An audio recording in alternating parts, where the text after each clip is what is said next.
అందరికీ నమస్కారం. రాముణ్ణి అడవులకు నెట్టి భరతుడికి రాజ్యాభిషేకం జరిగే ఉపాయం నేను చెబుతాను విను. విని నేను చెప్పినట్టు నడుచుకో. ఒకప్పుడు దేవాసుర యుద్ధంలో ఇంద్రుడికి నీ భర్త సహాయం వెళ్ళాడు. ఆయన వెంట నీవు వెళ్ళావు. దండకారణ్యాలలో మత్స్యధ్వజుడేలే వైజయంతం వద్ద శంబరుడనే మహాబలశాలి అయిన అసురుడితో నీ భర్త గొప్పగా యుద్ధం చేసి గాయపడి మూర్ఛిల్లాడు. అప్పుడాయనను నీవు యుద్ధరంగం నుంచి దూరంగా తీసుకుపోయి ఆయన ప్రాణాలు కాపాడావు. స్పృహ తెలిసినాక ఆయన నీ సేవకు సంతోషించి నీకు 2 వరాలిచ్చాడు. కాని వాటిని నీవు తరువాత కోరుకుంటానన్నావు. ఆ సంఘటన జ్ఞాపకం ఉన్నది గదా? చూశావా? ఇప్పుడు ఆ 2 వరాలు కోరుకునే సమయం వచ్చింది.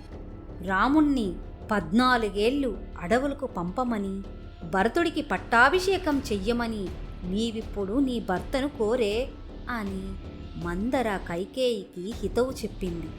కైకేయి పాపం సహజంగా మంచి స్వభావం కలదే కాని మందర చేసిన బోధనతో ఆమె మనస్సు పెడదారి పడింది. ఆ మందర తన తలలో ఒక చెడ్డ భావం ప్రవేశపెట్టడంతో పాటు ఆ ఆలోచన సానుకూలమయ్యే ఉపాయం కూడా చెప్పింది. కైకేయి మందరను, నిజంగా నీవెంత తెలివిగలదానవే, నా మేలు నీవు కోరినట్టుగా మరెవరూ కోరరు గదా అని ప్రశంసించింది. ఆమె మందర సలహాతో తన నగలన్నీ తీసివేసి చిరిగిన చీర ఒకటి చుట్టుకొని కోపగృహానికి వెళ్ళి కటిక నేల మీద అలిగిన దానిలాగా పడుకున్నది. నీ భర్త నిన్ను చూడవచ్చినప్పుడు కంటికి మంటికి ఏకధారగా ఏడువు. నీ కోపంగాని నీ శోకంగాని రాజు కొంచెమైనా భరించలేడు. వాటిని పోగొట్టటానికి ఆయన తన ప్రాణాలనైనా ఇస్తాడు. నేను చెప్పిన 2 వరాలు ఇచ్చినదాకా నీవు మెత్తబడకు. నీకు మనులు, మాణిక్యాలు, ముత్యాలు, బంగారమూ ఇస్తానంటాడు. అక్కర్లేదని బెట్టు చెయ్యి. బాగా ఆలోచించుకో. భరతుడు 14 ఏళ్ళు రాజ్యపాలన చేసినాక అతన్ని ఎవరూ రాజ్యాధికారం నుంచి కదిలించలేరు అన్నది మందర. ఆ శంబరాసురుడి కన్నా నీకెక్కువ తంత్రాలు తెలుసుగదే అని కైకేయి మందరను మెచ్చుకున్నది. తన భర్త తనకు వరాలివ్వని పక్షంలో చచ్చిపోవటానికి కూడా ఆమె నిశ్చయించుకున్నది.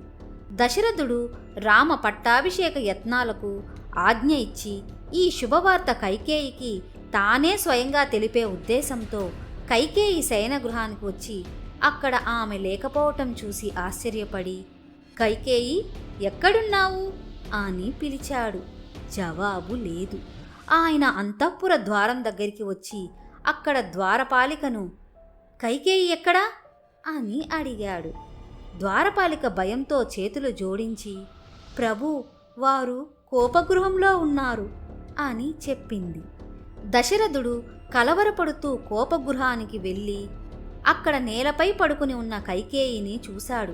1,00,000 వరహాల విలువ చేసే ముత్యాల హారాలు, ఇతర ఆభరణాలు నేలపై చెల్లాచెదురుగా పడి ఉండి ఆకాశంలో నక్షత్రాల్లాగా మెరుస్తున్నాయి. దశరథుడు కైకేయిని సమీపించి ఎంతో ప్రేమతో ఆమెను బుజ్జగిస్తూ, దేవి, నీకెందుకిలా కోపం వచ్చింది? ఎవరి మీద? ఎవరన్నా నిన్ను తిట్టారా, అవమానించారా? ఒంట్లో సరిగ్గా లేదా? వైద్యులను పిలిపించనా? ఎందుకు ఏడుస్తావు? ఊరుకో. కావాలంటే నీ ఇష్టం వచ్చిన వాళ్ళను దండిస్తాను. నిర్దోషులైనా సరే నీకోసం ఏ దరిద్రుణ్ణి అయినా ధనికుణ్ణి చేస్తాను. నీకు నాతో పాటు మిగిలిన వారంతా విధేయులై ఉండగా ఈ దుఃఖం దేనికి? నీ కోరిక ఏమిటో చెప్పు. నా ప్రాణాలు ఒడ్డి అయినా సరే ఆ కోరిక తీరుస్తాను. లే కైకేయి, లే అన్నాడు. ఈ మాటలు విని కైకేయి, నాకెవ్వరూ అపకారం చెయ్యలేదు, అవమానమూ చెయ్యలేదు. నాకొక కోరిక ఉన్నది. దానిని మీరు తీరుస్తానని ప్రమాణం చేసేటట్టయితే చెబుతాను అన్నది. దశరథుడి ఈ మాటలకు చిరునవ్వు నవ్వి కైకేయి జుట్టు చేతితో నిమురుతూ తన ప్రాణంతో సమానమైన రాముడిపైన ఒట్టు పెట్టుకుని ఆమె కోరిక తీర్చటానికి ప్రమాణం చేశాడు. అప్పుడు కైకేయి దశరథుడికి శంబరాసురుడితో జరిగిన యుద్ధాన్ని, మూర్ఛితుడై ఉన్న సమయంలో తాను ఆయనను రక్షించి దూరంగా తీసుకుపోయి పరిచర్యలు చేసిన విషయాన్ని, ఆ సమయంలో ఆయన 2 వరాలిస్తాను కోరమంటే తాను తరువాత కోరుకుంటానన్న సంగతి జ్ఞాపకం చేసింది. తరువాత ఆ వరాలు 2 బయటపెట్టింది. రాముడికి జరగబోతున్న పట్టాభిషేకాన్ని భరతుడికి చెయ్యాలి. రాముడు నార బట్టలను, కృష్ణజినాన్ని జడలను, మునివేషాన్ని ధరించి 14 ఏళ్ళు దండకారణ్యంలో నివసించాలి. ఈ మాటలు వింటుంటే దశరథుడికేదో భయం పుట్టుకొచ్చింది. స్పృహ తప్పినట్టయ్యింది. కాళ్ళు చేతులు వణికాయి. బాధతో నిట్టూర్పులు విడుస్తూ ఆయన కైకేయిని నానా తిట్లు తిట్టాడు. నీవు రాజకుమార్తెవనుకుని తెచ్చి ఇంట్లో పెట్టుకున్నాను, కానీ నీవు విషం కక్కే పామువు. నిన్ను తల్లిగా చూసుకుంటాడు గదా, ఆ రాముడికి ఇంత ద్రోహం ఎలా తలపెట్టావు? నేను నీకేం ద్రోహం చేశాను? ఏం మహాపాతకం చేశాడని రాముణ్ణి అడవికి పంపను? నా ప్రాణాలనైనా వదలగలను గాని రాముణ్ణి చూడకుండా బతకలేనే. ఈ దిక్కుమాలిన ఆలోచన మానుకో. నీ కాళ్ళు పట్టుకుంటాను. నన్ను కరుణించి ఈ వరం అడగకు. భరతుడంటే నాకు ప్రేమ లేదేమోనని పరీక్ష చేయడానికి ఇలా అని ఉంటావు. రాముడు చేసిన సేవలో 100వ వంతు కూడా భరతుడు నీకు చెయ్యలేదు. నీకు రాముడి కంటే భరతుడెక్కువ అంటే నేను నమ్మను. నీ మాటలతో నన్ను చాలా బాధ పెట్టావు. చూడు, నేను ముసలివాణ్ణి, కాటికి కాళ్ళు చాచుకొని ఉన్నాను. కావలిస్తే భూమండలమంతా తీసుకో, కానీ రాముడిపై మాత్రం ఆగ్రహించకు. నీకు చేతులు జోడించి నమస్కారం చేస్తాను అని కైకేయిని దశరథుడు ఎంతోసేపు వేడుకున్నాడు. దశరథుడు ఇలా దిగజారిపోతున్న కొద్దీ కైకేయికి ఆగ్రహం రెచ్చింది. మొదట వరాలిస్తానని, కోరిక తీరుస్తానని ప్రమాణాలు చేసి ఇప్పుడు దశరథుడు బేలగా మాట్లాడటం రాజకులానికే కలంకమని ఆమె అన్నది.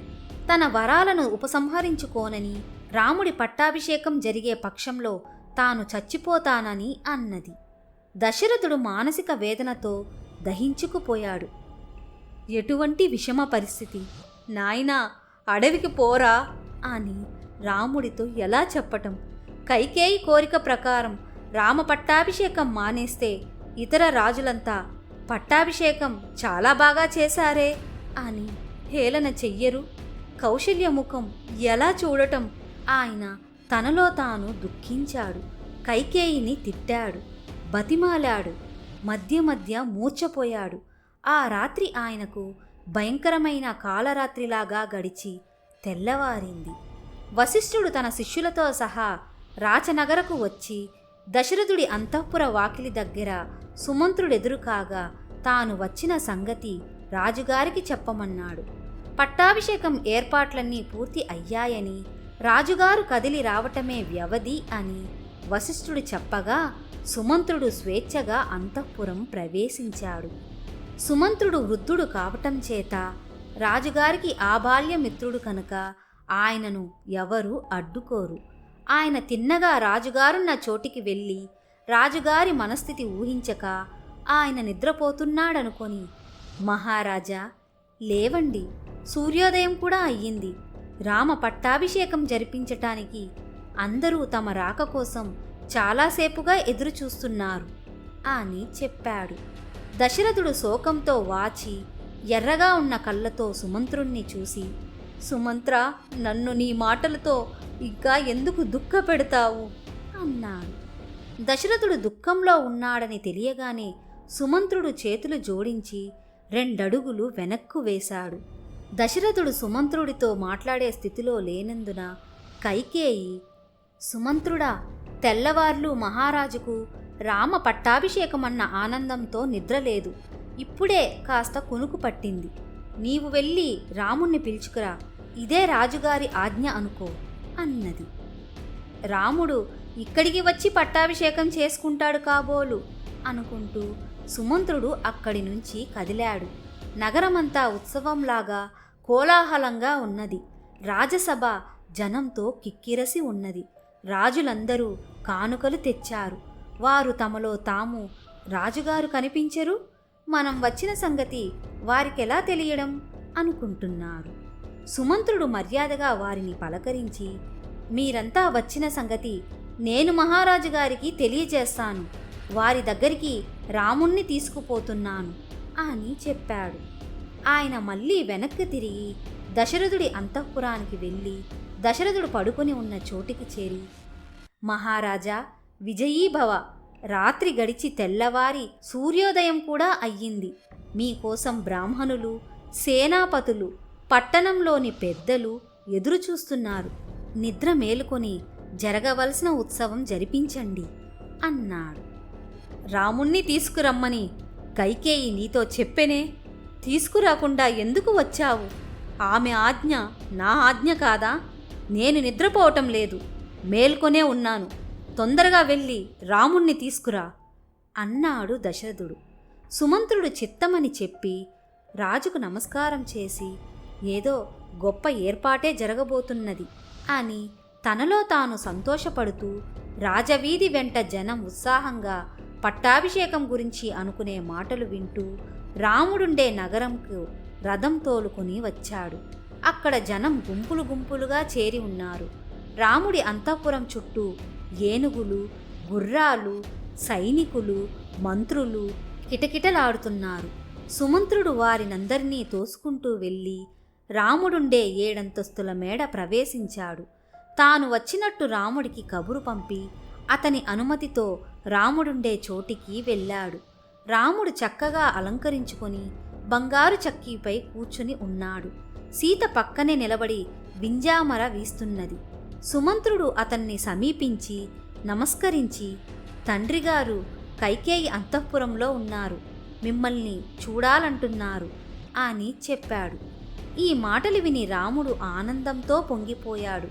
అతను సీతను లోపలికి పంపి పట్టాభిషేకానికి చేసిన అలంకారాలన్నిటితోనూ సుమంత్రుడి వెంట బయలుదేరాడు. రాముడు పులితోలు పరిచిన రథం ఎక్కి కూర్చోగానే లక్ష్మణుడు కూడా వెనకగా ఎక్కి ఒక చేత్తో అన్నగారికి ఛత్రం పట్టి రెండవ చేత్తో చామరం వీచాడు. రాముడి వెనకగా గుర్రాలు, ఏనుగులు, ఎక్కిన రౌతులు, కోలాహలంగా వేల కొద్దీ జనము నడిచారు. రాముడి రథం దశరథుడి నగరం ప్రవేశించి 3 ప్రాకారాలు దాటి నిలిచిపోయింది.